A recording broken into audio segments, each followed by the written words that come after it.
अस्सलाम वालेकुम, मैं हूं शाहजेब खानजादा। पाकिस्तान में लॉकडाउन की पाबंदियां एक एक करके उठ रही हैं। दुकानें, बाजार, शॉपिंग मॉल्स खुल गए हैं। पंजाब और खैबर पख्तूनख्वा में ट्रांसपोर्ट बहाल कर दी गई है और आज से कोरोना वायरस का फैलाव रोकने के लिए बंद की गई ट्रेनें भी तकरीबन 2 महीने बाद दोबारा चलना शुरू हो गई हैं।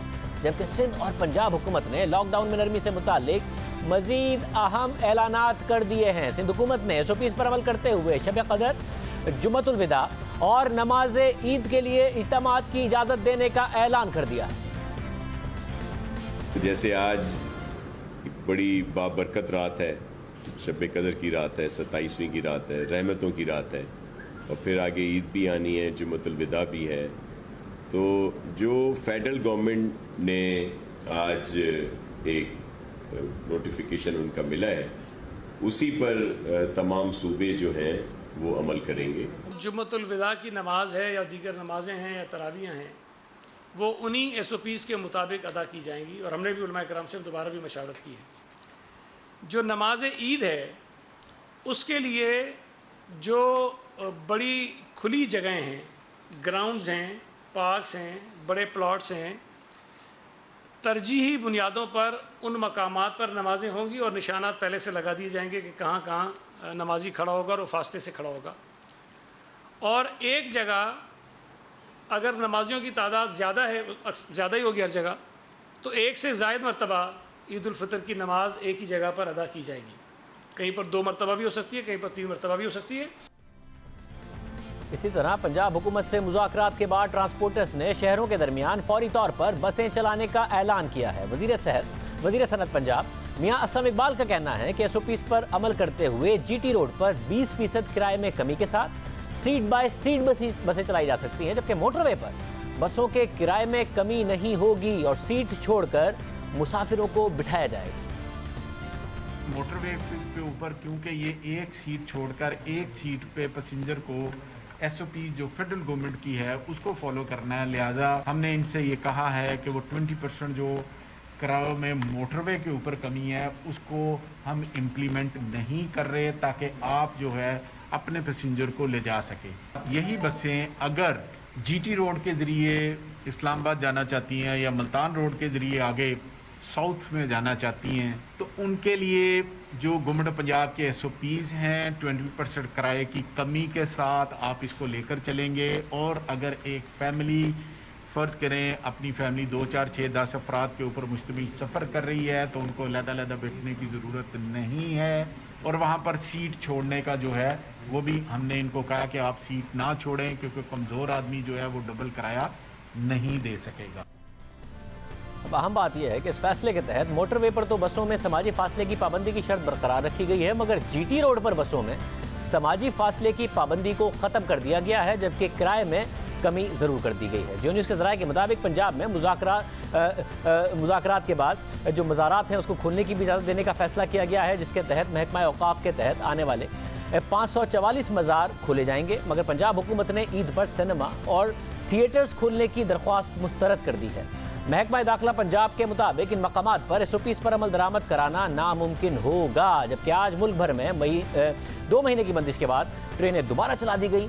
पहले मरहले में 20 ट्रेनें चलाई गई हैं और SOPs पर अमल दरामद भी किया गया। इंतज़ामिया ने साबित किया कि अवाम से SOPs पर अमल दरामद कराया जा सकता है अगर सख्ती से फैसले पर अमल दरामद कराया जाए, जिसके तहत ट्रेनों में 40% नशिस्तें खाली रखी गईं और किसी मुसाफिर के रिश्तेदार को स्टेशन में दाखिले की इजाज़त नहीं दी गई।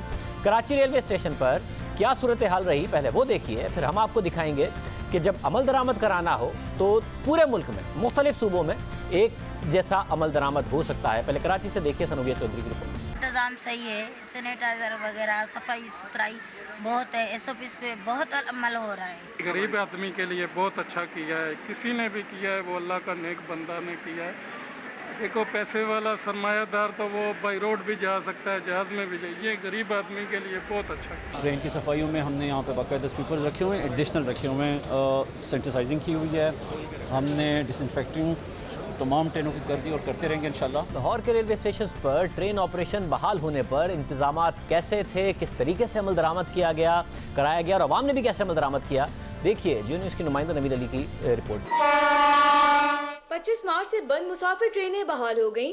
पहले रोज लाहौर से रावलपिंडी के लिए 1 और कराची के लिए 3 ट्रेनें रवाना हुई। मुसाफिरों को मोबाइल फोन पर टिकटों की कंफर्मेशन का मैसेज दिखाकर स्टेशन में दाखिले की इजाजत दी गई। मुसाफिरों के दरमियान समाजी फासला बरकरार रखने के लिए प्लेटफॉर्म पर निशान लगा दिए गए। मुसाफिरों के साथ आने वालों को स्टेशन में दाखिले से रोक दिया गया। हर मुसाफिर को मास्क पहनने की ताकीद की गई। स्टेशन और ट्रेनों को क्लोरीन स्प्रे से डिसइंफेक्ट किया गया। तीन में जिस तरह से लोग यहाँ पर आ जाया करते थे, अब वैसे नहीं आ जा सकते। ये प्रॉपर एक बैरियर लगाया गया है, जिस बैरियर में से गुजरकर उन्हें टनल में से गुजरना पड़ता है, जहाँ पर क्लोरीन का स्प्रे किया जा रहा है। और टोटली जो है, जो भी यहाँ पर अंदर आ रहा है वो खुद और उसका सामान टोटली डिसइंफेक्ट किया जाता है और उसके बाद जो है उन्हें प्लेटफॉर्म पर जाने की इजाज़त दी जा रही है। ट्रेन ऑपरेशन जब दोबारा बहाल हुआ है तो यहाँ से सफ़र कर रहे हैं ट्रेन से, बड़ा अच्छा इकदाम है हुकूमत का। मुतमईन इंतजामात हैं और सहूलत भी है। सैनिटाइजर लगा के भेज रहे हैं बंदों को अंदर। समाजी फासलों के असूल पर अमल करते हुए ट्रेनों में भी 40% नशिस्तें खाली रखी गयी। अभी एक पूरे ब्लॉक के अंदर जो है 4 लोग बैठा करेंगे, 2 लोग सामने वाली सीट पे और 2 लोग इस तरफ वाली सीट पर। तो हिफाजती फासला जो है वो ट्रेन के अंदर भी बरकरार रखा हुआ है। मास्क चेक किए हैं, उसके बाद उन्होंने हमारी टिकट चेक की, अंदर आए हैं, हमें अच्छे इंतजाम थे। ऑनलाइन टिकट मोबाइल दिखाया है, उससे उन्होंने मेरा नंबर देखा है, उसके बाद उन्होंने मतलब अंदर भी बड़ा अच्छा सारी इंतजामिया अलर्ट है। किसी किस्म का कोई मसला नहीं है, बड़े अच्छे, बहुत ही अच्छे इंतजाम। ट्रेनें बहाल होने पर मुसाफिर खुश दिखाई दिए और कोरोना SOPs पर अमल किया। रेलवे हुकाम के मुताबिक हिफाजती इंतजाम की खिलाफ वर्जी पर मुसाफिर को 500 रुपए और दोबारा खिलाफ वर्जी पर 1000 रुपए जुर्माना किया जाएगा। तीसरी मरतबा खिलाफ वर्जी पर मुसाफिरों को ट्रेन से उतार दिया जाएगा। प्रोग्राम आज शाहजेब खानजादा के लिए कैमरामैन AR अदनान और खालिद खान के साथ नवीन अली, जियो न्यूज़, लाहौर।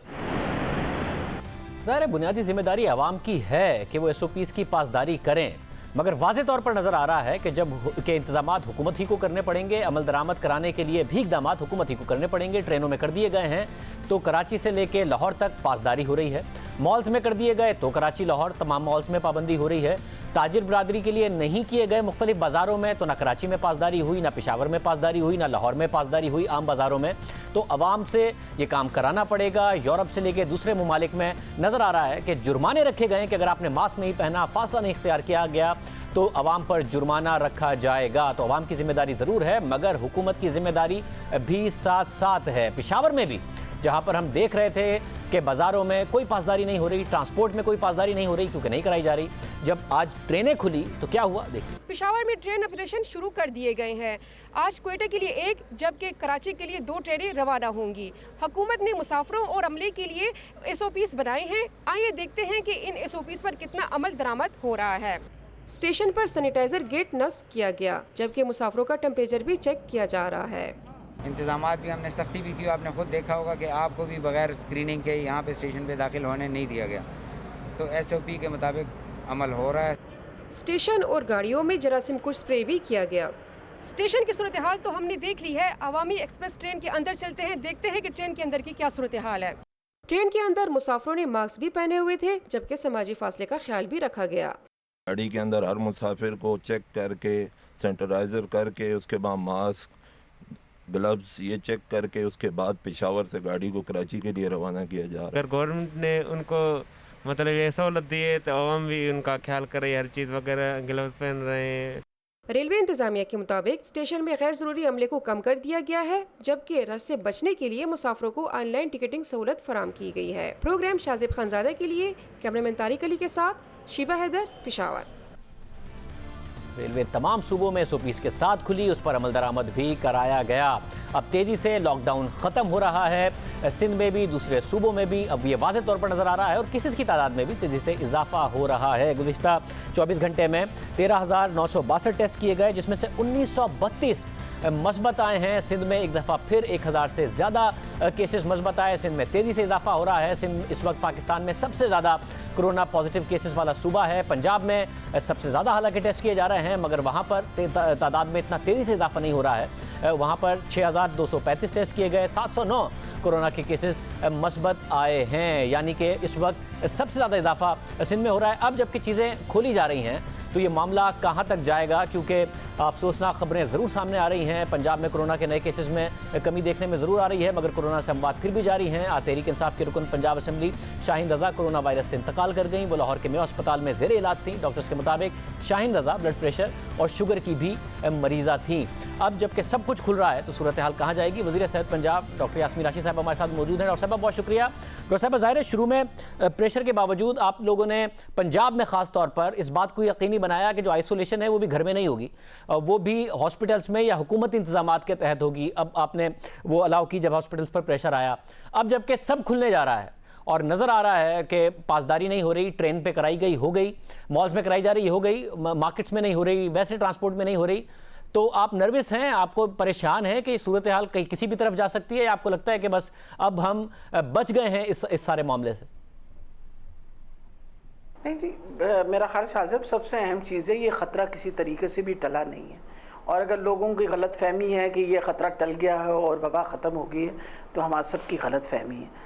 इम्पॉर्टेंट है ये वबा यहाँ है और ये फैलेगी। इस वक्त जो तादाद है मरीज़ों की वो दिन ब दिन बढ़ भी इसलिए रही है क्योंकि आपको पता है कि हमने टेस्टों की तादाद भी बढ़ा दी है। जो 2 महीने का लॉकडाउन था, उस 2 महीने के लॉकडाउन में एक बहुत जो इम्पॉर्टेंट हमने स्टेप लिया था वो ये था कि जो पॉजिटिव थे और उनमें सिम्टम्स ना भी थे, उनके बावजूद उनको हमने काफ़ी हद तक अपने पास ही कन्फाइन करके रखा। अब होम आइसोलेशन की पॉलिसी इसलिए शुरू करनी पड़ी है क्योंकि अब अस्पतालों में हमें मज़ीद जगह बनानी पड़ेगी, क्योंकि जिस तरीके से लोग, आपको पता है, किसी किस्म की हिफाजती तदाबीर तो इख्तियार नहीं कर रहे। पेशेंट्स ने बढ़ना है। आज ही के दिन में अगर आप देखें तो पंजाब के अंदर 709 नए मरीज़ जो हैं उनकी तशख़ीस हुई है, और ये इस वजह से भी है कि हमने नंबर ऑफ़ टेस्ट बढ़ा दिए हैं। इस वक्त तकरीबन 6235 टेस्ट आज के दिन में हुए हैं, और अगर हम इन्फेक्टिविटी जो है जो पंजाब में एक्सपेक्ट करते हैं को तकरीबन 8% है, तो this is the number of patients that you will anticipate every time आप जितने टेस्ट आप करेंगे। है तो ये परेशानी वाली बात, और लोगों को भी इस परेशानी को समझना चाहिए कि ये लॉकडाउन खोलने का ये मकसद नहीं है कि वबा ख़त्म हो गई है। वबा वही है, आप लोगों ने अब हिफाजती तदाबीरें इख्तियार करनी है ताकि हमारे ऊपर ये जो अब अस्पतालों में तादाद बढ़ेगी मरीज़ों का, उनका बोझ मज़ीद ना बढ़े। और सब एक तो ज़ाहिर है ऊपर से क़यादत ने पहले ही बड़ा कंफ्यूजिंग मैसेज दिया, लोग कंफ्यूज रहे। अब तो और ज़्यादा लग रहा है जैसे वो कोरोना को ख़तरा मानने को तैयार नहीं है। कम डेथ रेशो भी इसकी एक वजह बन रहा है। ज़ाहिर है पाकिस्तान में, भारत में, श्रीलंका में, बांग्लादेश में कम है शराय अमवात दूसरे ममालिक के मुकाबले में। आपको लगता है ये भी एक अब मुस्तकिल बुनियादों पर समझा जा सकता है कि कम ही रहेगी क्योंकि हमारी नौजवान पॉपुलेशन है, या आपके ख्याल में अभी भी आने वाले दिनों में ये किसी भी तरफ सूरत हाल जा सकती है? शाह साहब, जहाँ तक ताल्लुक़ है हमारी फर्टिलिटी रेट या जो डेथ रेट है वो कंपैरेटिवली अगर मैं मगरब ममालिक के मुकाबला करूँ तो डेफिनेटली हमारा बहुत कम है, और इसमें एक बहुत बड़ी वजह यही है कि हमारे यंग पॉपुलेशन बहुत ज़्यादा है। लेकिन फिर आप देखिए ना जो फौतीदगियाँ हो रही हैं अब इस वक्त, अगर हमारे 290 लोग जो हैं इंतकाल किए हैं पंजाब के अंदर, तो इसमें यह मतलब नहीं है कि सारे ही बूढ़े लोग थे। इसमें वो भी लोग थे जिनकी उम्रें कम थी, 25 साल की उम्र के भी, 30 साल की उम्र के भी और 40 साल की उम्र में भी। ये डिपेंड करता है कि ये वायरस जो है इसका असर किस तरीके से होता है। मेजॉरिटी जो लोग हैं वो ज़रूर बड़ी उम्र के लोग हैं और वो लोग हैं जिनमें कोमॉर्बिडिटीज़ हैं, लेकिन इसका ये मतलब नहीं है कि ये वायरस जो है जवानों को बिल्कुल बख्श देगी और जवानों में कोई इस तरह की सीरियस सिचुएशन नहीं हो सकती। बिल्कुल हो सकती है, बिकॉज हमारे पास जो तादाद है मरीज़ों की उसमें जवान लोग भी मौजूद हैं। ठीक है, मैं कहती हूँ 80% वही लोग हैं जो 55 साल की उम्र से ज़्यादा हैं, लेकिन फिर 20% तो वो लोग हैं ना जो छोटी उम्र के हैं। इसलिए हर इंसान को इस वबा से बचाने के लिए अपने आप को हिफाजती तदाबीरें उसी तरह इख्तियार करनी पड़ेंगी। आप मेहरबानी करके ज़रूरत के तहत आप बाहर निकलिए, उसके अलावा मत घर से बाहर निकलिए। बहुत अहम है ये बात, वरना हम कॉलेज स्कूल ना खोल देते सारे, ताकि फिर तो सब कुछ ही खुल जाना था ना। तो अभी तो रोका हुआ इसी वजह से है कि वबा ख़त्म नहीं हुई। बहुत शुक्रिया। डॉक्टर यास्मीन राशिद साहब हमारे साथ मौजूद थी। वबा अभी ख़त्म नहीं हुई, एहतियात लाजमी है। प्रोग्राम में एक ब्रेक, एक और अहम खबर इस पर बात करेंगे एक ब्रेक में।